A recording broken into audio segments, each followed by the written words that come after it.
আসসালামু আলাইকুম। আশা করি সবাই ভালো আছেন। আপনাদেরকে একটা জিনিস দেখাচ্ছি। তো এই হচ্ছে আমাদের পাশের বাড়ি।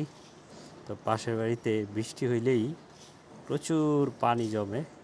তো আমি আপনাদেরকে দেখাইছিলাম যে এই পানির মধ্যে মাছ আসছে। এখন পানিটা শুকায় যাওয়ার কারণে এই যে বিশাল বড় এই যে মাগুর মাছটা এখন ভিজিবল হইছে, দেখা যাচ্ছে। পাশের বাড়ির মানুষ এখানে থাকে আবার থাকে না, এরকম একটা ব্যাপার।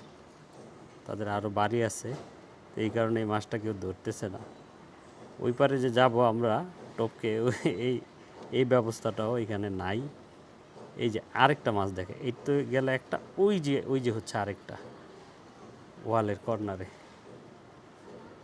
তো দুইটা দেখা যাচ্ছে। যে আমি প্রথম যখন ভিডিও করি তখন 3টা 4টা মাছ দেখছিলাম টোটাল। এখন দুইটা বোধহয় ড্রেনের লাইন বা কোনো ছিদ্র দিয়ে চলে গেছে, এখন বাকি দুইটা আছে, অথবা কাদার কোনো চিপা চাপায় লুকায় আছে হয়তোবা। তবে মাছ দুইটা কিন্তু বেশ বড়, অস্ট্রেলিয়ার মাগুর মাছ।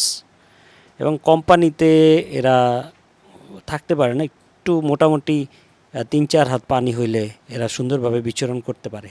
ধন্যবাদ সবাইকে।